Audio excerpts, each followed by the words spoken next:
Ma'asyiral muslimin wal muslimat rahimakumullah. Selain zakat, mengeluarkan fidyah itu adalah sebuah kewajiban bagi orang-orang tertentu. Namun terkadang orang yang berkewajiban mengeluarkan fidyah ini tidak begitu memperhatikan, bahkan cenderung tidak tahu menahu sama sekali. Oleh karena itu, bagi kita yang sudah pernah tahu tentang fidyah, maka tidak ada salahnya mari kita menjelaskan kepada mereka agar mereka faham dan sadar tentang adanya kewajiban membayar fidyah. Ada beberapa hal yang wajib kita ketahui. Yang pertama itu adalah bagi siapakah fidyah itu diwajibkan. Perlu diketahui, yang pertama fidyah itu diwajibkan bagi orang yang dia meninggalkan puasa tetapi tujuannya demi orang lain. Wanita yang sedang hamil, dia nggak melakukan puasa tapi demi kesehatan janinnya. Wanita yang sedang menyusui, dia nggak puasa tetapi demi kesehatan bayi yang disusuinya. Maka orang tersebut selain berkewajiban untuk membayar fidyah, juga tetap punya tanggungan mengqadha. Berbeda lagi kalau ada ibu menyusui, kalau ada wanita yang hamil, mereka nggak melakukan puasa tetapi hanya khawatir kepada kesehatan dirinya sendiri atau khawatir kesehatan dirinya sendiri dan khawatir terhadap janinnya, maka bisa dipastikan hanya wajib mengqadha tetapi tidak wajib membayar fidyah. Ini kelompok yang pertama. Kemudian kelompok yang kedua adalah syekhun kabirun la yatiku as-shaum. Orang tua renta yang sudah tidak mampu lagi untuk menjalankan ibadah puasa, maka orang tersebut diperbolehkan untuk tidak melakukan puasa, tidak berkewajiban mengqadha, hanya berkewajiban membayar fidyah saja. Kemudian wa maridun la yurja bara'uhu, orang yang sakit dan sakitnya ini sudah tidak bisa diharapkan lagi kesembuhannya. Meskipun usianya masih muda, maka orang tersebut tidak wajib mengqadha, hanya wajib membayar fidyah saja. Kelompok yang ketiga adalah muakhiri qadha'in bila udrin. Orang yang mengakhirkan qadha pada puasa tahun lalu sehingga bertemu dengan puasa tahun ini tanpa adanya uzur. Contoh nggak jauh-jauh ketika norokin tahun 2019, Ramadan pada saat itu bolong 2 hari. Tanpa ada udzur sama sekali, cuma karena malas, cuma karena menunda-nunda, sehingga bertemu dengan Ramadan tahun 2020 punya tanggungan qadha 2 hari. Maka bisa dipastikan selain saya berkewajiban tanggungan qadha, saya juga wajib membayar fidyah untuk 2 hari. Berbeda lagi kalau ada orang tahun 2019 dia tidak melakukan puasa, kemudian sampai tahun 2020 ketemu Ramadan belum juga mengqadha, tetapi dalam 1 tahun ini ada uzur.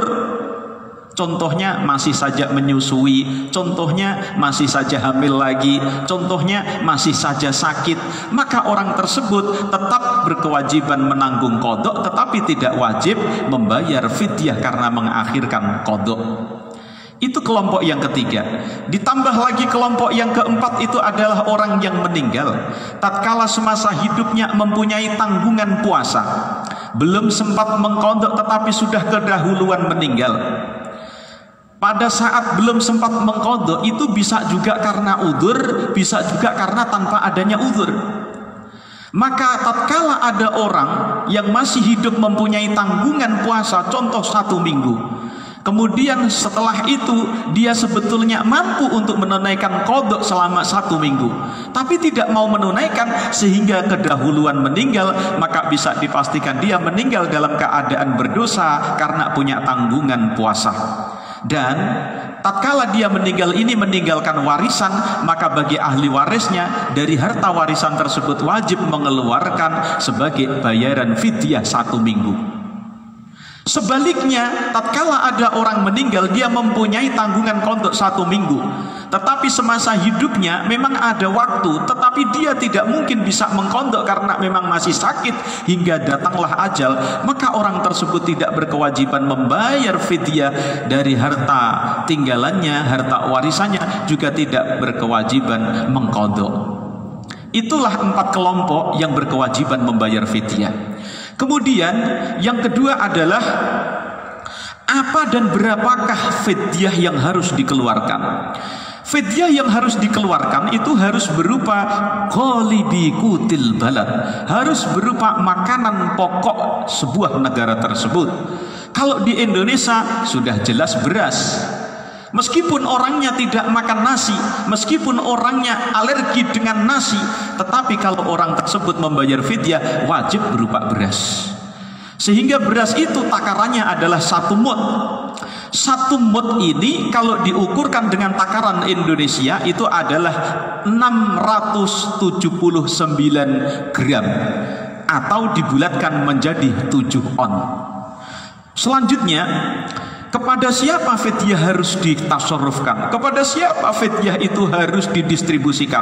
Perlu dicatat kaum muslimin muslimat, fidyah itu wajib dialokasikan, wajib ditasarrufkan kepada fakir atau miskin saja. Jangan kepada selain fakir atau miskin. Kapan ada fidyah kok disalurkan kepada selain fakir atau miskin, bisa dipastikan fidyahnya tidak sah.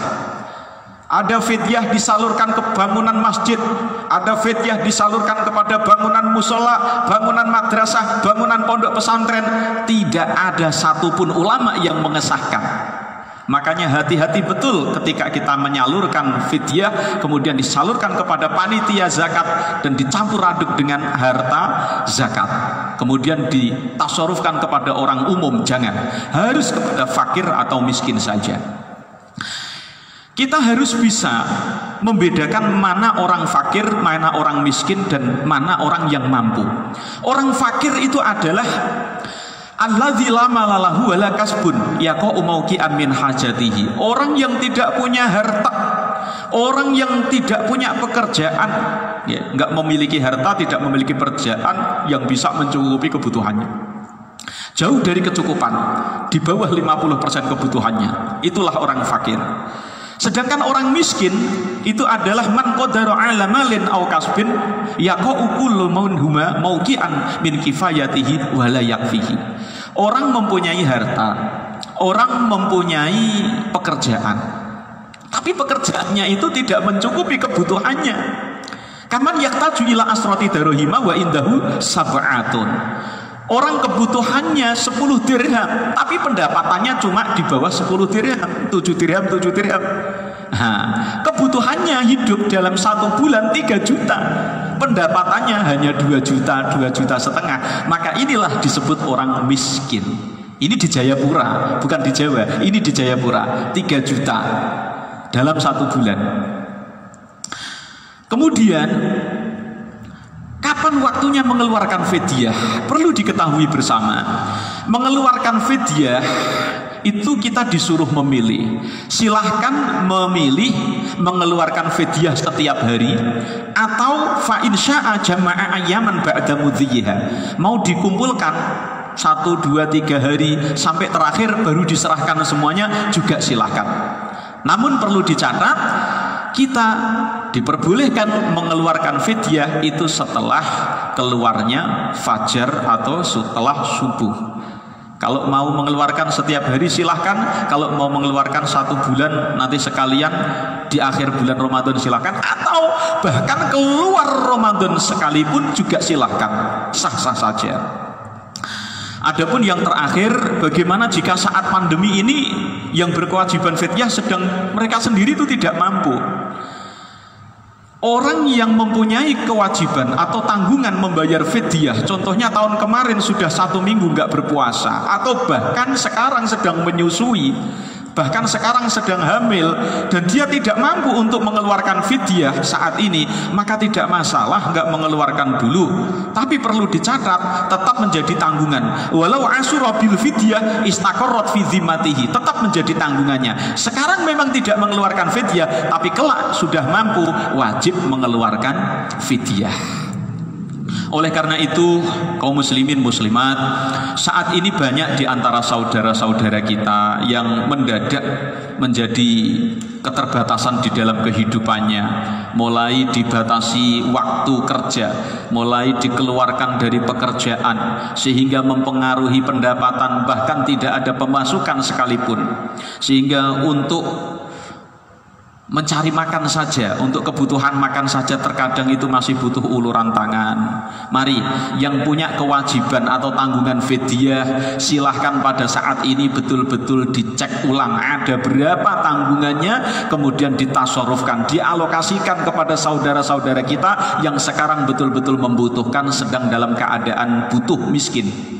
Oleh karena itu, mau dialokasikan sendiri, didistribusikan sendiri, silahkan. Mau lewat perantara, tapi syaratnya perantara yang betul-betul bisa dipercaya dan betul-betul ahli ilmu, lebih baik ya. Mudah-mudahan ada barokah dan manfaatnya, amin.